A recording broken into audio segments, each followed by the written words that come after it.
Koje stvari, ovo? Ma nemoj mene pitaj kustosice. Gdje ulazimo sada? I mikroklimatski uvjeti su svi su zadovoljeni, tako da... Pa depo je dakle prostor u kojem čuvamo muzejsku građu, dakle riječ je o sve zaštićeno kulturno dobro i galeb nam je ovdje, u ovim ormarima koji su dosta moćni.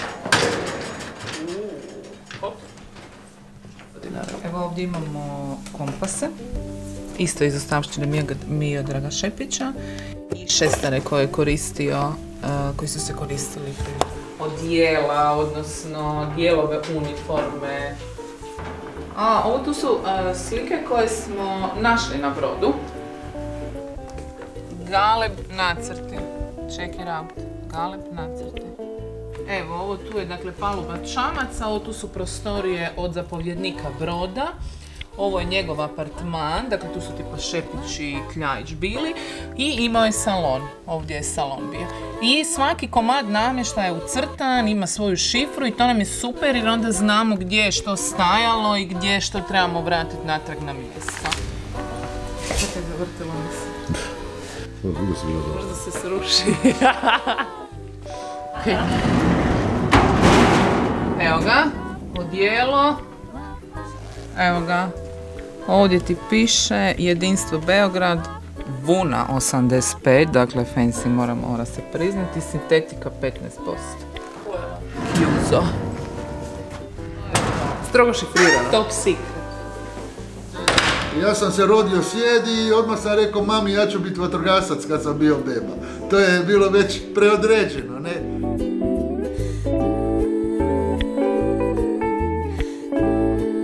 Kod nas u vatrogascima mnoge stvari prelazi s koljena na koljeno.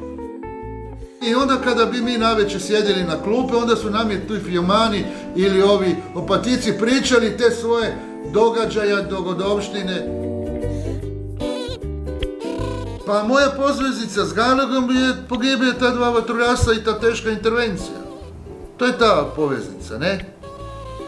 Ja nisam bio u nesvrstanim, ja nisam bio pomorac, ja nisam plovio na tom brodu. Znači 6 vatrogasaca je bilo ranjeno prilikom tih napada na Kibica. I oni su svi mene nešto pričali. Dojava je došla od njemačke komande. Prilikom dolaska Njemci su odmah dali do znanja da se mora gasiti brod bez obzira na bombardiranje. Znači to je sve rađeno van bilo kakve ratne konvencije. Znači ne smije se, vatrogasci ne bi smjeli gasiti dok traje bombardiranje. I sad ta scena što mi je Marinac pokojni pričao, te bombice lete iz aviona i ostavljaju iza sebe neki dim. Flakovi sa Galeb, sa Kibica pucaju ko ludi, ovi pucaju na njih. To je jedna scena nevjerovatno kaotična bila. Jedan njemački vojnik koji je bio na flaku, avionski metak mu otkinuo ruku, on je to vidio, skinuo mu je ruku na ramenu. Taj njemački vojnik sa tim batrljkom mahao i s drugom rukom je držao taj flak i konstantno pucao po avionima. Evo to je osmrtica iz La Vedete gdje 21. vatrogasni korpus daje osmrticu za svoje kolege profinje, poginene vicebrigadir, vidite vrlo visoki čin Angelo Fusini, vicebrigadir, i vatrogasac Mario Žele. Ovo je Mario Žele i ovo je vicebrigadir Fusini. Odlazak u mirovinu Malinarića Ive, nekadašnjeg voditelja vatrogasnog broda koji je gasio Ramp ili Kibic u Riječkoj luci prilikom njegovog potapanja, bombardiranja. I vidi se kako se brod okrenuo sad već na drugu stranu i tu se vidi čamac. I to je taj naš vatrogasni čamac. Znači sad ti čamci cijelo bombardiranje, oni gase luku, oni su tu. I kad je normalno, kad je Kibic gorio, on dolazi i svojim topovima gasi. I Malinarić je nama to pričao. Ali pričao je još jednu interesantnu stvar. Govori, 2 puta smo spašavali Kibica. Jedanput smo ga gasili kad je potopljen, a drugi put kad se izvlačio usred nedostataka plovnih sredstava, angažirali su taj brod koji ga je gasio za izvlačenje, jer imao snažne pumpe, imao je prostor za alate i ovi ronioci koji su ga izvlačili, majstori, oni su koristili naš vatrogasni čamac za izvlačenje kibica sada.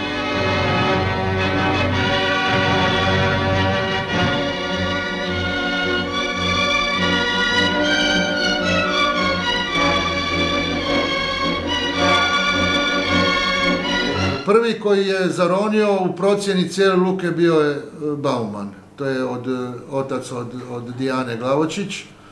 Bauman je imao prvo zadatak da izvrši procjenu svih potopljenih brodova i da odredi taktiku izvlačenja.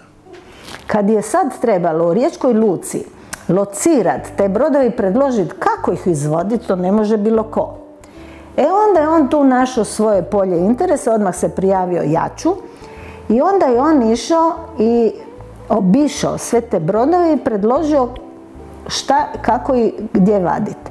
Moj otac je bio zapravo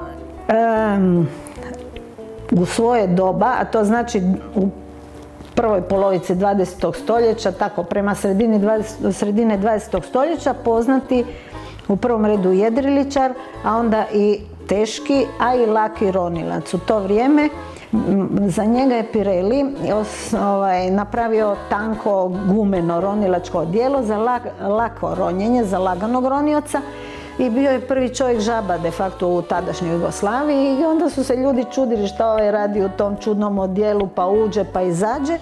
On je stalno računao koliko on koristi napravi ako podigne brod. Koliko je tu željeza, obojenih metala i drugog materijala koji se onda prerađivao za tu novu državu Jugoslaviju poslije rata, koja je bila siromašna i bez ičega. Ali kako onaj spiker to govori, to je krimić. Već su se digli na površinu najviši dijelovi brodske krme i onda odjednom uzavrelo je more oko broda. Sekunde koje odlučuju o svemu. Ogromna željezna masa propinje se sa morskog dna.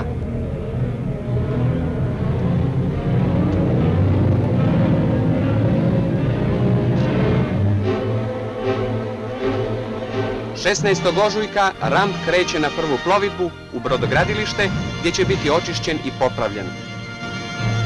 I mi smo tako našli u obiteljskom nasljeđu tanjure sa Ramba 3, s time da se to zna da su baš toga broda, jer je svaki obilježen sa grbom te kompanije koja je to radila.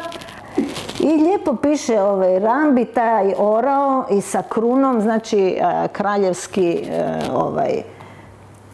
simbol Kraljevine Italije i jasno fašistički fasces dole, ona sjekira.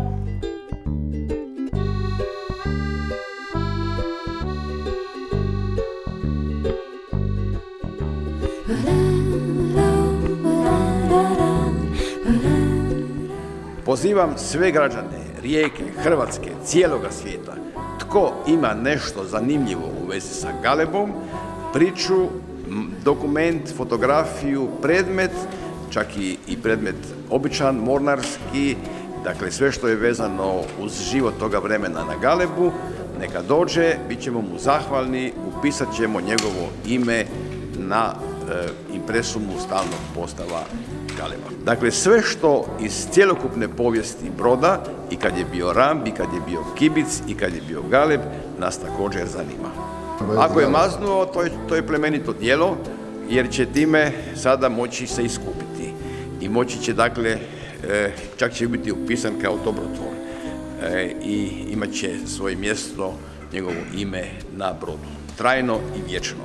Evo, objavili smo na našim web stranicama.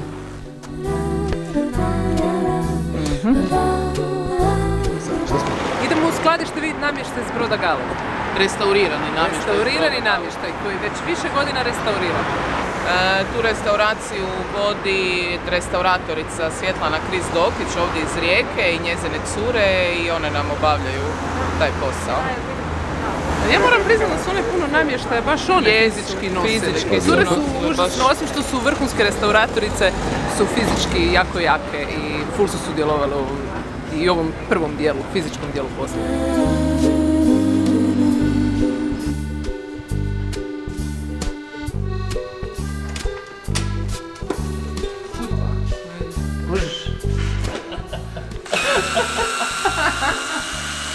Ajma, da ti je neko rekao kad si studirala povijest umjetnosti i povijest da ćeš ovo raditi, što bi mu rekla?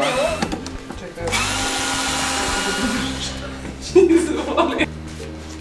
Ajde, snimi tu.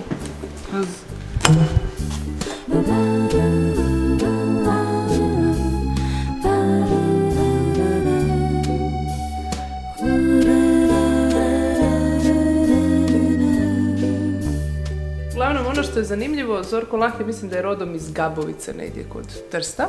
I on je radio na dizajnu namještaja za Galeb. Mene je iznenadilo što taj namještaj nije nikako fancy. On je zapravo vrlo skroman.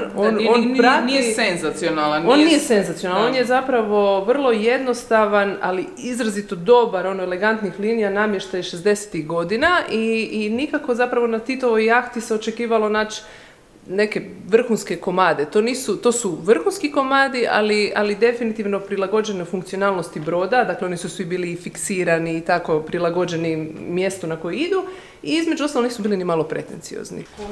Ovo ovdje, na primjer, je uzglavlje kreveta od Jovanke. I ovaj Zorko Lah, dakle, to je sve taj zanimljivi dizajn 60-ih koji zapravo neko koga zanima dizajn, u trenutku kad dođe na brod će se oduševiti jer ima prekrasnih komada namještaja. Kad vratimo sve na izvorno mjesto i kad sve dobi sa prostorom svoj smisao, onda će se zapravo vidjeti da je, kao što je brod cijeli vrlo elegantan, da i namještaj koga popunjava je zapravo fantastičan. Vrlo skroman, jednostavan i fantastičan.